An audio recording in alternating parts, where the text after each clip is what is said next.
ধ্রুবতারা। পদ্মপলাশ লোচন হরি কৃপায় ভক্তশ্রেষ্ঠ ধ্রুব ওই নিশ্চল নক্ষত্র লোকে অমৃতত্ব লাভ করেছে। হে পরম ভাগবত মৈত্র, কেমন করে কোন সাধনায় বালক ধ্রুব অমৃতত্ব লাভ করেছিলেন, অনুগ্রহ করে সেই কাহিনী আমাদের কাছে বর্ণনা করুন। হে বিদুর, আপনি পরম পুণ্যবান, তাই এই দাপর যুগে স্বয়ং ভগবান শ্রীকৃষ্ণ আপনার পর্ণকুটিরে এক মুষ্টি তণ্ডুলকণা ভক্ষণ করে আপনাকে অনুগৃহীত করেছিলেন। তাই আজ আপনার মতো ভক্তের কাছে ধ্রুবের অলৌকিক তপস্যার কাহিনী আনন্দের সঙ্গে বর্ণনা করছি। আজ থেকে বহু শতাব্দী পূর্বে সত্যযুগে স্বয়ম্ভুব মনুর পুত্র উত্তানপাদ নামে এক রাজা পৃথিবী শাসন করত। সুনীতি ও সুরুচি নামে তার দুই রানী ছিল। তাদের মধ্যে ছোট রানী সুরুচির প্রতি রাজার প্রবল পক্ষপাতিত্ব ছিল। সেজন্য লোকে তাকে ত্রৈণ বলে নিন্দা করত। ঈর্ষাপরায়ণা ছোট রানী সুরুচির পরামর্শে রাজা তার বড় রানী সুনীতিকে নির্বাসন দণ্ড দিয়েছিলেন। দীর্ঘকাল পরে একদিন গহন অরণ্যে রাজা উত্তানপাদ মৃগয়া করতে গিয়ে পথ হারিয়ে ফেললেন। তখন সন্ধ্যা উত্তীর্ণ প্রায়।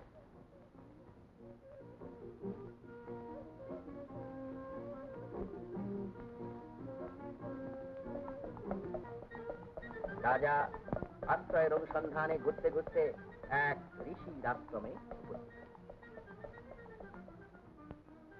অনন্তর জগজ্জননী শিব সীমন্তিনী সতী পিতা দক্ষ প্রজাপতির নিকট অতিনিন্দা শ্রবণ করিয়া ক্রোধে ক্ষোভে অপমানে রক্তারবিন্দ তুল্য স্ফুরিত অধরষ্ট দংশন করিতে লাগিলেন। মহারাজ উত্তানপাদ, আসুন আসুন রাজন।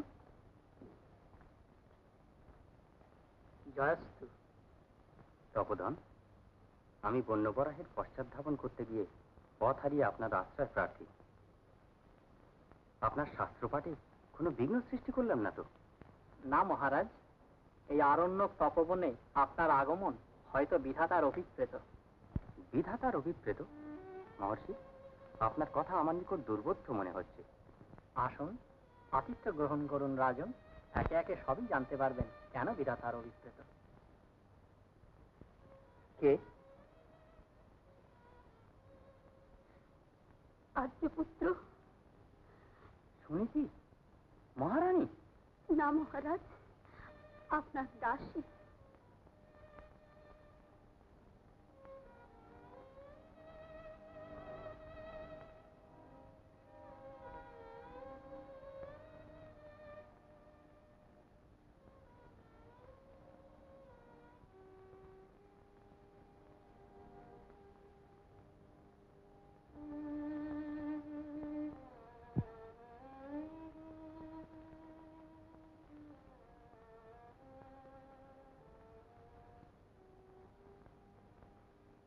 সুনীতি, সুনীতি,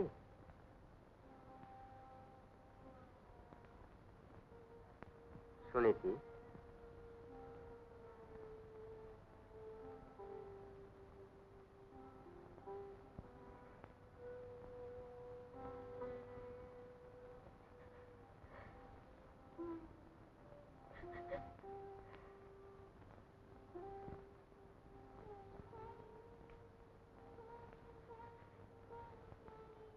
সুনীতি, রাত্রি গভীর হলো,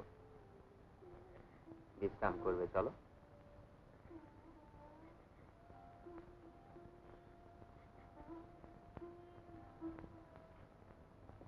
সুনীতি,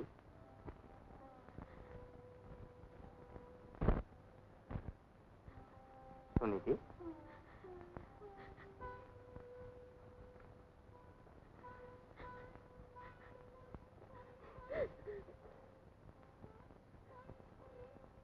সুনীতি, সুনীতি,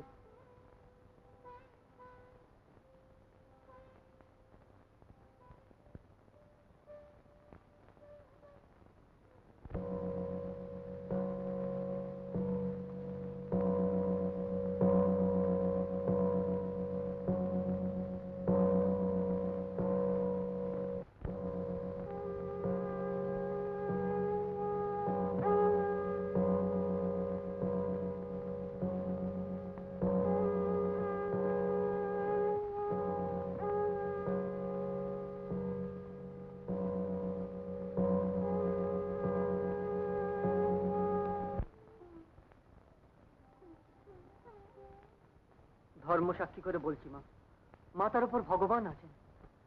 মহারাজ মৃগয়া করতে গেছেন বলেই জানি, কিন্তু কেন দেরি হচ্ছে বলতে পারি না। আপনাদের কোনো কথা আমি বিশ্বাস করি না। সপ্তাহ কালের মধ্যে মহারাজের ফেরবার কথা ছিল, দেখতে দেখতে পক্ষকাল কেটে গেল। মহারাজ কোথায় গেছেন যেন আপনারা গোপন করছেন।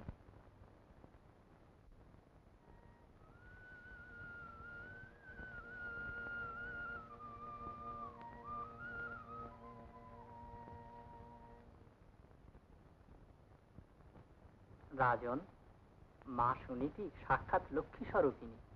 আপনার নিরপরাধিনী ধর্মপত্নীকে আপনি পুনর্গ্রহণ করেছেন জেনে আমি পরম প্রীতি লাভ করলাম। আশীর্বাদ করি সর্বসুলক্ষণ যুক্ত পুত্রের পিতা হয়ে শশাগরা পৃথিবীর অধীশ্বর হন। জয়স্তু। এখন তাহলে রাজধানী অভিমুখে যাত্রার আদেশ দিন তপোধন। আপনার যাত্রা শুভ হোক রাজন। এবারে আমায় আমার রাজধানীতে ফিরে যাবার অনুমতি দাও সুনীতি। এখনো কি আমার উপর অভিমান গেল না? আবার আমি তোমায় বলছি সুনীতি, তুমি আমার প্রধানা মহিষী। ছোট রানী সুরুচির কুপরামর্শে তোমাকে নির্বাসন দণ্ড দিয়ে যে অপরাধ করেছি তার প্রায়শ্চিত্ত আমাকে করতেই হবে। বলো বলো, এখনো কি আমাকে ক্ষমা করতে পারোনি? বলো। ও কথা বলে আমায় অপরাধী করবেন না মহারাজ। অদৃষ্টের লিখন কেউ খণ্ডন করতে পারে না। না হলে আপনার মতো সর্বগুণান্বিত স্বামীর স্নেহ থেকে বঞ্চিত হব কেন? না না, আমার স্নেহ দৃষ্টি থেকে তুমি বঞ্চিত হওনি, সবই নিয়তি। সুনীতি, আজ আমি তোমার কাছে শপথ করছি, তোমাকে সসম্মানে আমি রাজপ্রাসাদে ফিরিয়ে নিয়ে যাব। তুমি হবে আমার মহারানী। না না মহারাজ, আমি মহারানী হতে চাই না। সামান্য দাসীর মতো প্রাসাদের এক কোণে একটু আশ্রয় পেলে নিজেকে ভাগ্যবতী বলে মনে করব। না না সুনীতি, দাসীর মতো নয়, তুমি হবে আমার মহারানী, আমার নয়নের মণি।